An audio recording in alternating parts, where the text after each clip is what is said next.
al doctor Luis Cavalieri hablando acerca de la osteoporosis. Bueno, ya estuvimos hablando un poquito de lo que se trataba esta enfermedad, también cómo se puede llegar a, cuáles pueden ser los síntomas o cómo puede originarse.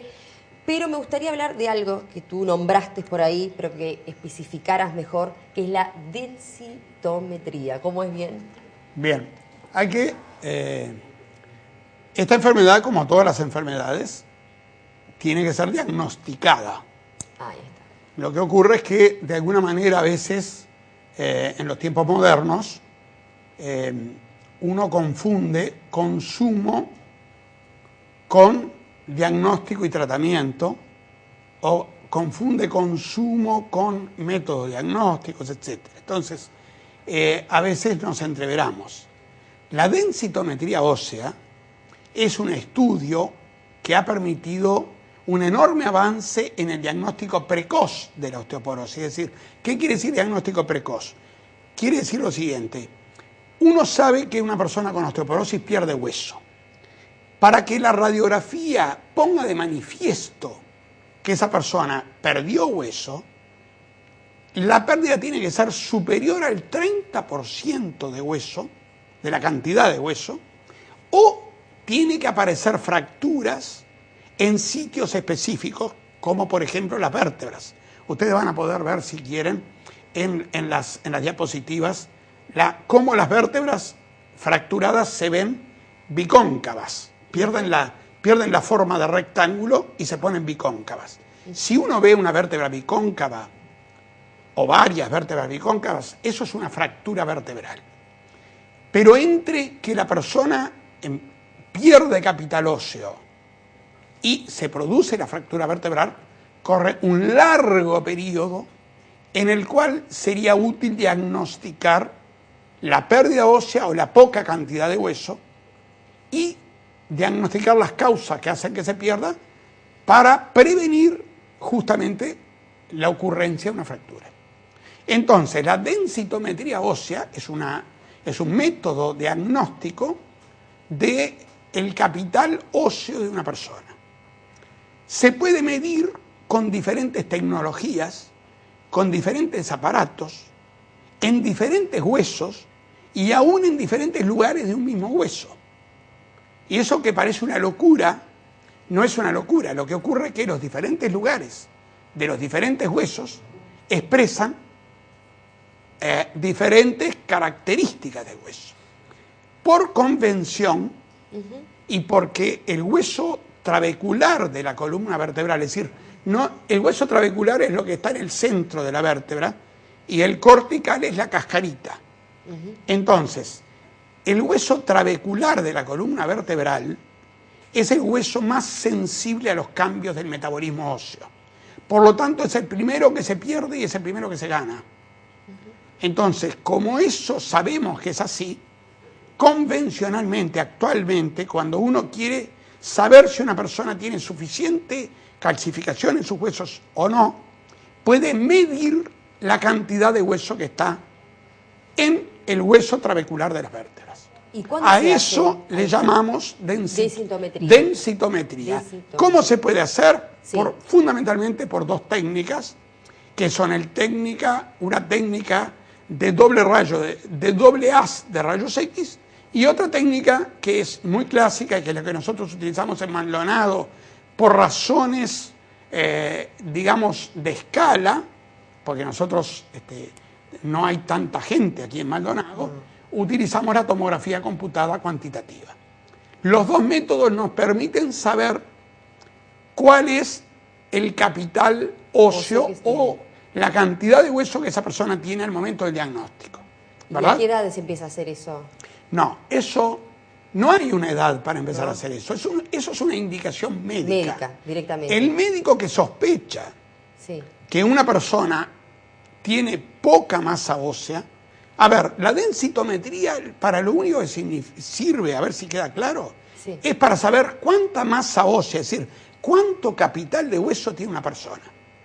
¿Verdad? No diagnostica por qué lo perdió, si lo perdió, si era flaco de chico, si era gordo de grande. No, solo dice, el día de hoy usted, Ana Claudia, tiene este capital óseo. El capital óseo puede ser normal o disminuido, ¿verdad? Cuando está disminuido el capital óseo por debajo de determinados rangos que la tecnología indica, entonces uno dice que tiene baja masa ósea. Entonces, si la persona tiene baja masa ósea, puede pasar dos cosas: o que no desarrolló un suficiente capital óseo, o que esa masa ósea se haya perdido. Entonces, si clínicamente es una persona sana, uno no le pide habitualmente estos estudios. A veces se piden estos estudios al momento de encarar determinados tratamientos, como por ejemplo en la menopausia, cuando una persona, cuando a la mujer le dicen: señora, usted va a tomar hormonas, no va a tomar hormonas, vamos a hacer este tratamiento, este otro, por ejemplo. Pero en otros casos es porque uno sospecha que la persona tiene una osteoporosis. Entonces, clínicamente la persona tiene antecedentes en su dieta, en sus enfermedades o en los medicamentos que toma, que hacen plantear osteoporosis. Entonces el médico pide, para saber qué masa ósea tiene, una densitometría, y después tiene que pedir además exámenes de laboratorio que nos digan qué causas puede tener esa pérdida ósea. Entonces, si uno tiene antecedentes clínicos, familiares y personales, que lo llevan a pensar que tiene una osteoporosis, pero además tiene la densitometría que muestra que tiene una baja masa ósea, y el laboratorio que nos dice cuál puede ser la causa o no, entonces el médico hace ahí el diagnóstico de osteoporosis. Si además la persona tuvo una fractura característica en los lugares característicos de osteoporosis, entonces decimos que tiene una osteoporosis complicada. Muchísimas gracias, se nos terminó el tiempo. Lo esperamos nuevamente en cualquier momento para seguir hablando de la osteoporosis, que es una enfermedad que realmente a las mujeres nos afecta bastante. También a los varones, y mucho más de lo que varones pensamos. ¿Ah, sí? Así que más una enfermedad de la mujer. En la próxima vuelta que oportunidad, vamos a hablar acerca de eso, de la osteoporosis más profundamente. Pero muchísimas gracias por estar acá junto a nosotros. A ustedes por invitarme. Gracias. Queremos decirles, antes de irnos al corte, que el próximo 10 de noviembre, 3 de los médicos más importantes del extranjero estarán brindando una charla totalmente gratuita y libre, es para todo público, sobre la enfermedad de Parkinson. Esto será en el Hotel Conrad, reitero, 10 de noviembre a partir de las 10 de la mañana. Hacemos una pausa, pero los dejamos con el doctor Daniel Muletara. Estamos en la clínica del doctor Mulethaler, donde siempre venimos a informarnos sobre medicina estética, cómo mejorar nuestro cuerpo, nuestra imagen. Estuvimos hablando mucho sobre lo que es la celulitis, la remodelación corporal. A mí me gustaría preguntarte sobre algunas zonas del cuerpo difíciles de corregir, o al menos que se presentan como que le cuestan más a las personas bajar, y si eso tiene solución, y si también se puede tratar de la misma manera que se trata el abdomen o los glúteos, por ejemplo. Muchas gracias por tu presencia acá en la clínica. La respuesta es categórica, claro que se puede, sí se puede. El tema son las estrategias. Por ejemplo, si nosotros pretendemos hacer una disminución, es decir, el problema es brazos, vamos a situarnos que uno de los problemas es brazos.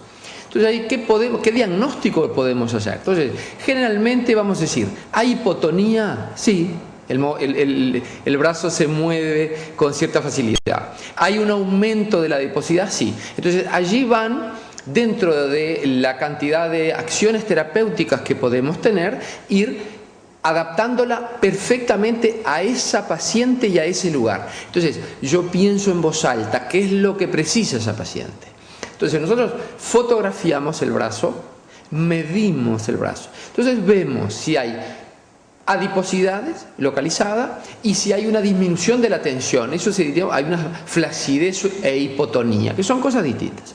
Entonces yo elaboro la estrategia. Por ejemplo, la intradermoterapia, yo tengo que hacer una formulación adecuada que sea lipolítica y que sea tensora. Los productos que nosotros colocamos al hacer la intradermoterapia, o comúnmente conocida como mesoterapia, que haga una disminución del trabajo de las células, que sean más pequeñas las células, y que aumente la tensión. Hay un par de productos, el DIMAE, dimonoetiletanol, hay otro que se llama argireline. No importa, son moléculas que estimulan la acción del colágeno y la piel se tensa. Es decir, ¿qué quiere el paciente? Que ver su resultado, que sus bracitos estén más tensos, más pequeños. Entonces, esa es una de las áreas donde nosotros, elaborando una correcta estrategia, supervisando semanal y quincenalmente la evolución, vamos logrando excelentes resultados. Pero de repente, esa es una zona que ahora con los días de calor evidentemente nos consultan.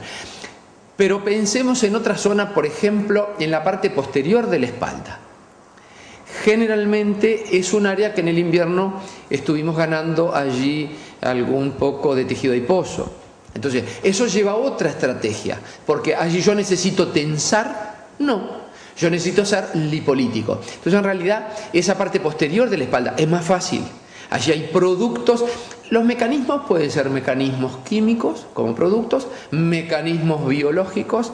Podemos utilizar otro tipo de estrategias según la necesidad, como los ultrasonidos. Hoy usamos ultracavitación, que tenemos una penetración más potente. Entonces, las áreas localizadas son las estrategias. Ayer varias pacientes nos consultaban por rodilla, la cara interna de rodilla. Entonces, a veces nosotros vamos, ya sea porque consultan espontáneamente o porque al ir disminuyendo el volumen del muslo, al ir perfeccionando el muslo, quizás la rodilla comienza a destacarse. Entonces, conlleva otra estrategia. ¿Por qué? Porque el tejido adiposo de la cara interna de la rodilla es distinto. ¿En qué es distinto? Que los receptores de membrana son también distintos. Por lo tanto, es mucho más difícil reducir la cara interna de la rodilla, pero mucho.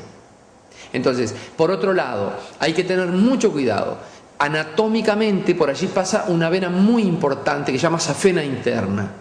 Entonces, tiene que ser el médico el que ejecuta estas maniobras, de modo tal que nosotros, el concepto que elaboramos para este año y que de algún modo hemos dado en conocer, el Body Reduce, va tocando todas las zonas problemáticas, todas las áreas que las personas van necesitando, y algunas técnicas son realizadas exclusivamente por mí porque tenemos que tener el cuidado adecuado, el cuidado justo, perfecto, para que todo evolucione adecuadamente. Como siempre hemos hablado, Patricia y estimados televidentes, lo fundamental es el diagnóstico, personalizar. Quizás no siempre estamos en el momento adecuado. Yo tengo que ver y ver si la persona que nos consulta está en su momento para poder ser exitoso. Yo tengo que cuidar a mi paciente, y para cuidar a mi paciente yo tengo que ver si está dispuesto o simplemente vino porque de repente se sacó la ropa y se vio que no estaba bien. Yo veo si puedo lograr motivarlo. Entonces ahí se incorpora a nuestro programa, y la clínica en todo su conjunto, tanto la clínica aquí en el departamento de Maldonado como en Montevideo, está todo el equipo a disposición para ser exitoso. Nos interesa él o la paciente que quiera ser exitoso. Ese es el paciente, ese es nuestro target, ese es nuestro objetivo, ¿verdad?